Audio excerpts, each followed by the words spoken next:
The 5th of May, I must have been asleep, for certainly if I had been fully awake I must have noticed the approach of such a remarkable place.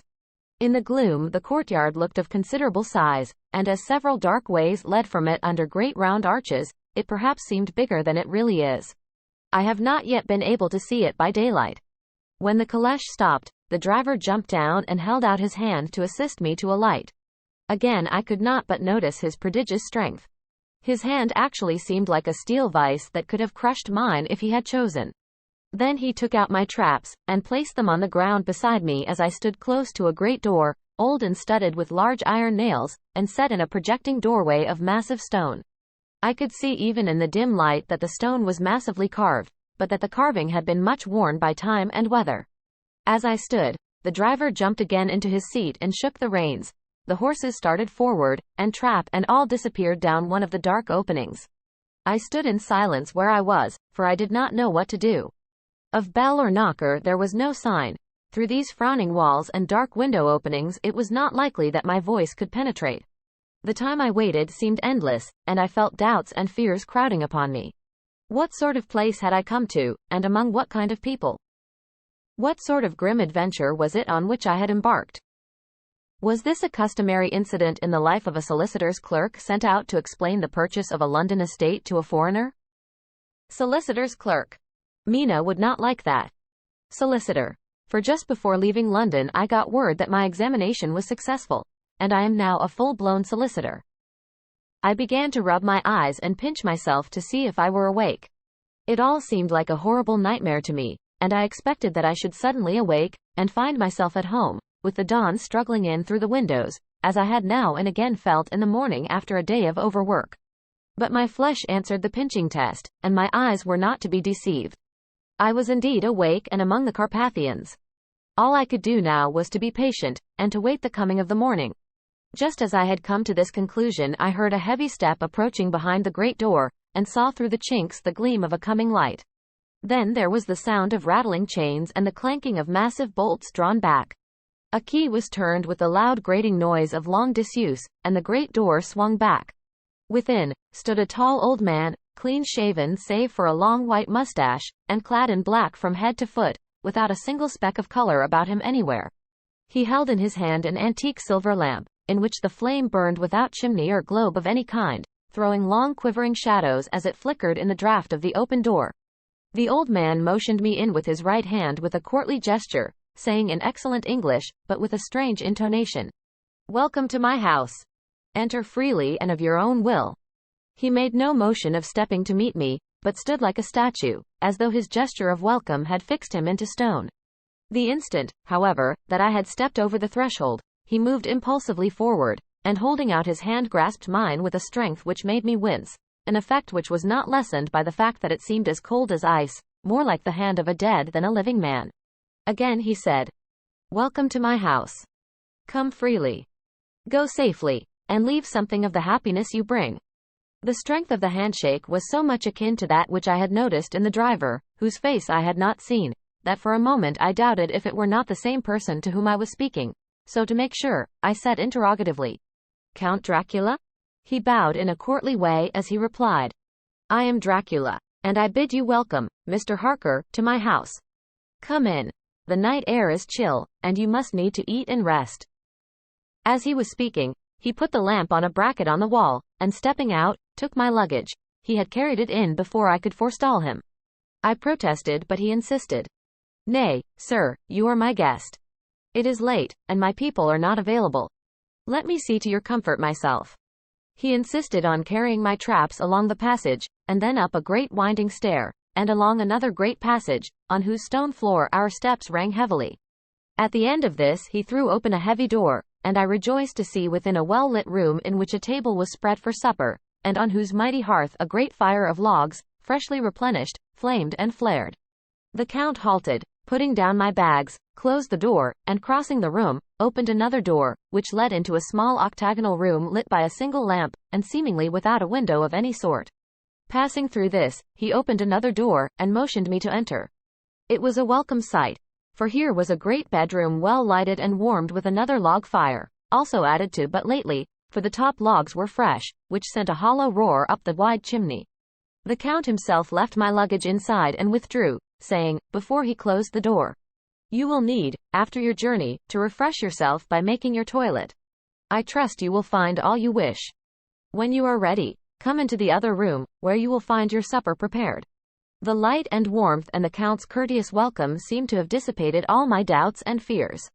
Having then reached my normal state, I discovered that I was half famished with hunger.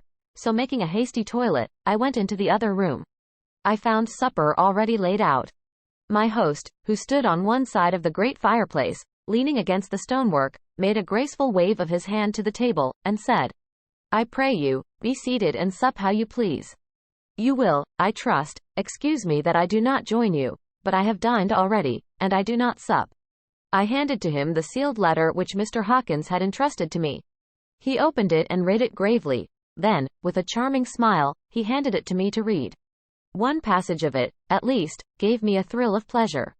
"I must regret that an attack of gout, from which malady I am a constant sufferer, forbids absolutely any traveling on my part for some time to come. But I am happy to say I can send a sufficient substitute, one in whom I have every possible confidence. He is a young man, full of energy and talent in his own way, and of a very faithful disposition. He is discreet and silent, and has grown into manhood in my service. He shall be ready to attend on you when you will during his stay, and shall take your instructions in all matters." The Count himself came forward and took off the cover of a dish, and I fell to at once on an excellent roast chicken. This, with some cheese and a salad and a bottle of old Tokay, of which I had 2 glasses, was my supper. During the time I was eating it, the Count asked me many questions as to my journey, and I told him by degrees all I had experienced. By this time I had finished my supper, and by my host's desire had drawn up a chair by the fire and begun to smoke a cigar which he offered me, at the same time excusing himself that he did not smoke. I had now an opportunity of observing him, and found him of a very marked physiognomy. His face was a very strong, aquiline, with high bridge of the thin nose and peculiarly arched nostrils, with lofty domed forehead, and hair growing scantily round the temples but profusely elsewhere. His eyebrows were very massive, almost meeting over the nose, and with bushy hair that seemed to curl in its own profusion. The mouth, so far as I could see it under the heavy mustache, was fixed and rather cruel-looking, with peculiarly sharp white teeth. These protruded over the lips, whose remarkable ruddiness showed astonishing vitality in a man of his years. For the rest, his ears were pale, and at the tops extremely pointed. The chin was broad and strong, and the cheeks firm though thin. The general effect was one of extraordinary pallor. Hitherto I had noticed the backs of his hands as they lay on his knees in the firelight, and they had seemed rather white and fine, but seeing them now close to me, I could not but notice that they were rather coarse, broad, with squat fingers. Strange to say, there were hairs in the center of the palm. The nails were long and fine, and cut to a sharp point. As the Count leaned over me and his hands touched me, I could not repress a shudder. It may have been that his breath was rank, but a horrible feeling of nausea came over me, which, do what I would, I could not conceal. The Count, evidently noticing it, drew back, and with a grim sort of smile, which showed more than he had yet done his protuberant teeth, sat himself down again on his own side of the fireplace. We were both silent for a while, and as I looked towards the window I saw the first dim streak of the coming dawn.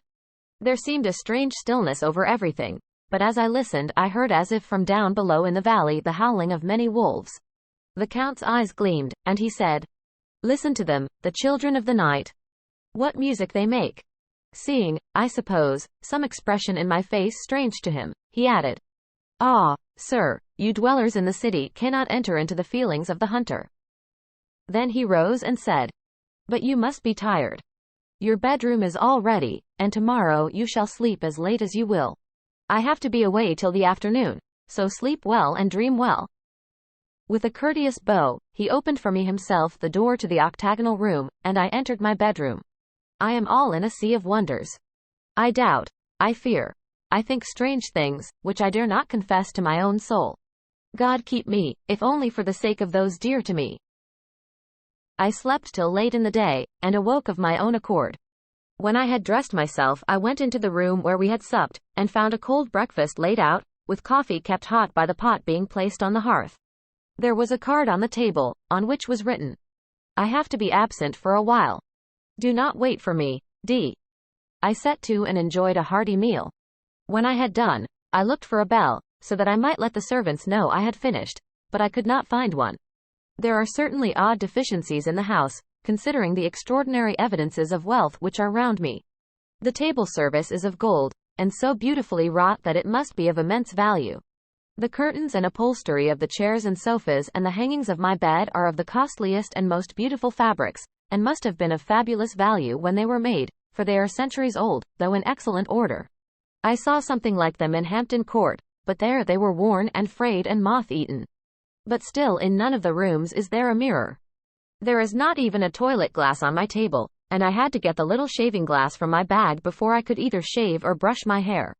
I have not yet seen a servant anywhere, or heard a sound near the castle except the howling of wolves. Some time after I had finished my meal, I do not know whether to call it breakfast or dinner, for it was between 5 and 6 o'clock when I had it. I looked about for something to read, for I did not like to go about the castle until I had asked the Count's permission. There was absolutely nothing in the room, book, newspaper, or even writing materials, so I opened another door in the room and found a sort of library. The door opposite mine I tried, but found it locked. In the library I found, to my great delight, a vast number of English books, whole shelves full of them, and bound volumes of magazines and newspapers.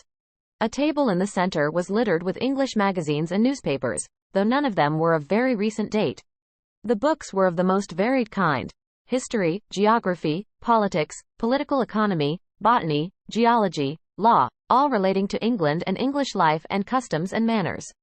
There were even such books of reference as the London Directory, the Red and Blue books, Whitaker's Almanac, the Army and Navy lists, and, it somehow gladdened my heart to see it, the Law List.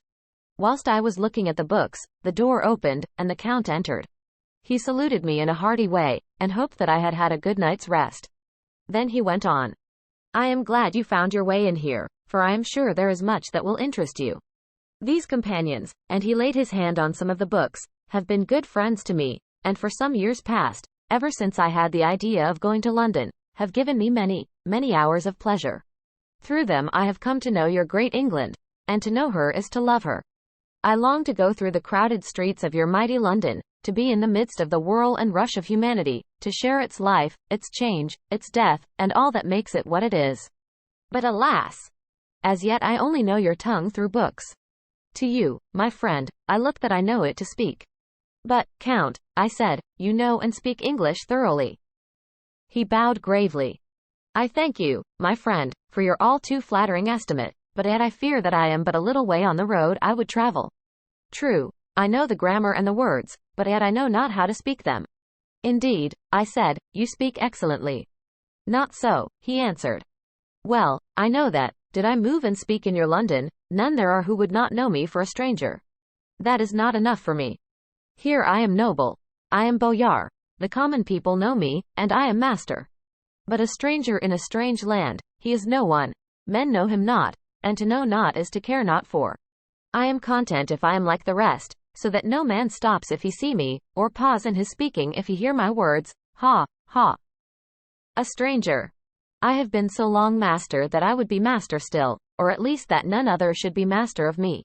You come to me not alone as agent of my friend Peter Hawkins, of Exeter, to tell me all about my new estate in London. You shall, I trust, rest here with me a while, so that by our talking I may learn the English intonation, and I would that you tell me when I make error, even of the smallest, in my speaking. I am sorry that I had to be away so long today, but you will, I know, forgive one who has so many important affairs in hand. Of course I said all I could about being willing, and asked if I might come into that room when I chose. He answered, yes, certainly, and added, you may go anywhere you wish in the castle, except where the doors are locked, where of course you will not wish to go. There is reason that all things are as they are, and did you see with my eyes and know with my knowledge, you would perhaps better understand. I said I was sure of this, and then he went on. We are in Transylvania, and Transylvania is not England. Our ways are not your ways, and there shall be to you many strange things. Nay, from what you have told me of your experiences already, you know something of what strange things there may be. This led to much conversation, and as it was evident that he wanted to talk, if only for talking's sake, I asked him many questions regarding things that had already happened to me or come within my notice. Sometimes he sheered off the subject, or turned the conversation by pretending not to understand. but generally he answered all I asked most frankly. Then as time went on, and I had got somewhat bolder, I asked him of some of the strange things of the preceding night, as, for instance, why the coachman went to the places where he had seen the blue flames. He then explained to me that it was commonly believed that on a certain night of the year, last night, in fact, when all evil spirits are supposed to have unchecked sway, a blue flame is seen over any place where treasure has been concealed. That treasure has been hidden, he went on, in the region through which you came last night, there can be but little doubt, for it was the ground fought over for centuries by the Wallachian, the Saxon, and the Turk. Why, there is hardly a foot of soil in all this region that has not been enriched by the blood of men, patriots or invaders. In old days there were stirring times, when the Austrian and the Hungarian came up in hordes, and the patriots went out to meet them, men and women, the aged and the children too, and waited their coming on the rocks above the passes, that they might sweep destruction on them with their artificial avalanches. When the invader was triumphant he found but little, for whatever there was had been sheltered in the friendly soil. But how, said I, can it have remained so long undiscovered, when there is a sure index to it if men will but take the trouble to look? The Count smiled, and as his lips ran back over his gums, the long, sharp, canine teeth showed out strangely, he answered. Because your peasant is at heart a coward and a fool. Those flames only appear on one night, and on that night no man of this land will, if he can help it, stir without his doors. And, dear sir, even if he did he would not know what to do. Why, even the peasant that you tell me of who marked the place of the flame would not know where to look in daylight even for his own work. Even you would not, I dare be sworn, be able to find these places again? There you are right, I said. I know no more than the dead where even to look for them. Then we drifted into other matters. Come, he said at last, tell me of London and of the house which you have procured for me. With an apology for my remissness, I went into my own room to get the papers from my bag. Whilst I was placing them in order I heard a rattling of china and silver in the next room, and as I passed through, noticed that the table had been cleared and the lamp lit, for it was by this time deep into the dark. The lamps were also lit in the study or library, and I found the Count lying on the sofa, reading, of all things in the world, an English Bradshaw's Guide.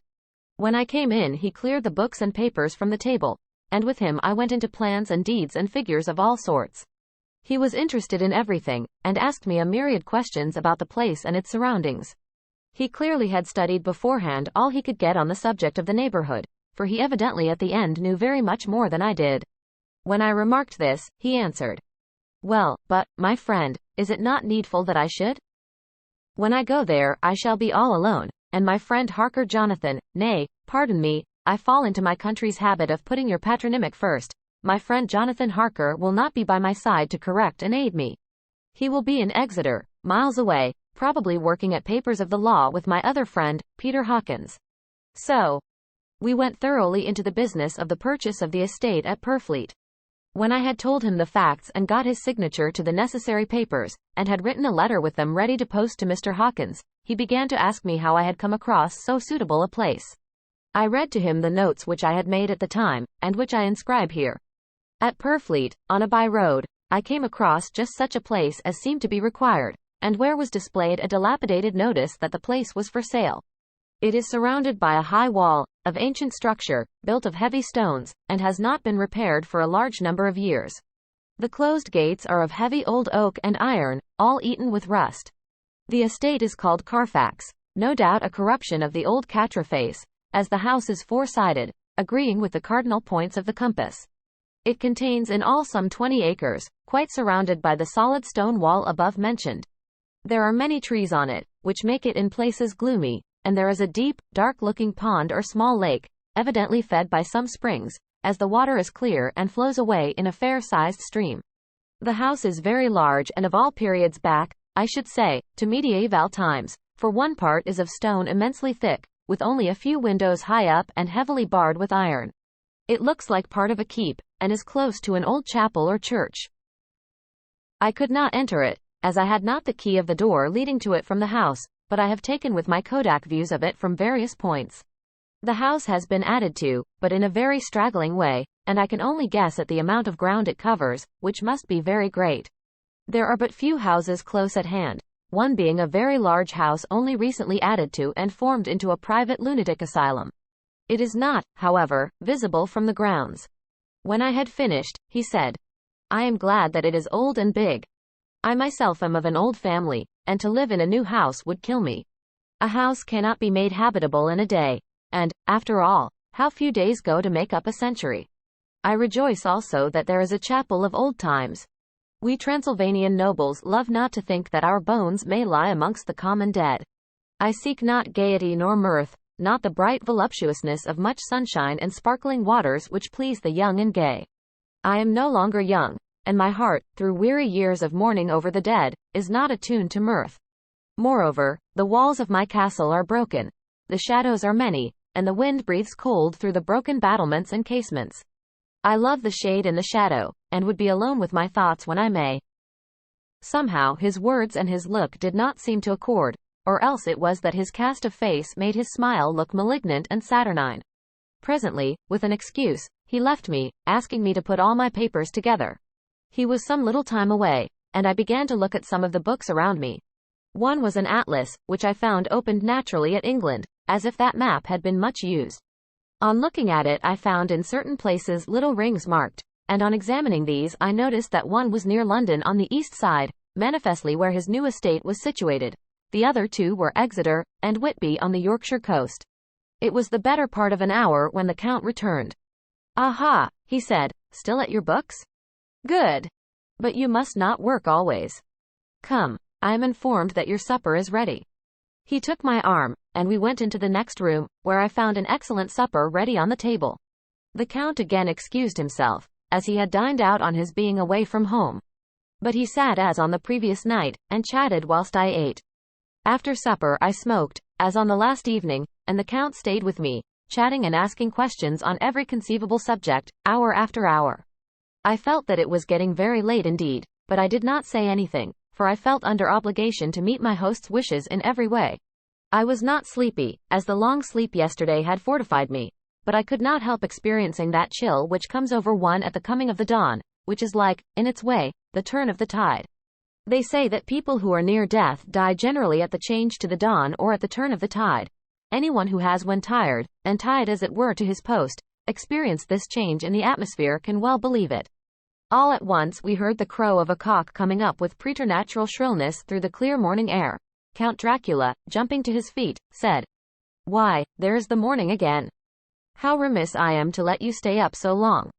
You must make your conversation regarding my dear new country of England less interesting, so that I may not forget how time flies by us, and, with a courtly bow, he quickly left me. I went into my own room and drew the curtains, but there was little to notice.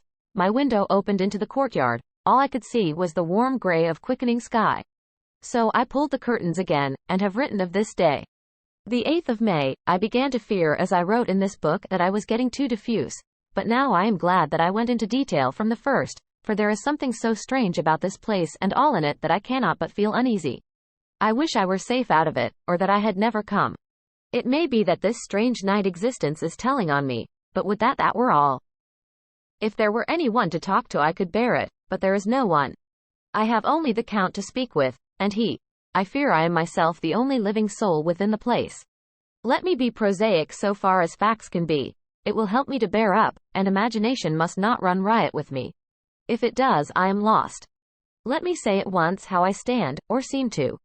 I only slept a few hours when I went to bed, and feeling that I could not sleep any more, got up. I had hung my shaving glass by the window, and was just beginning to shave.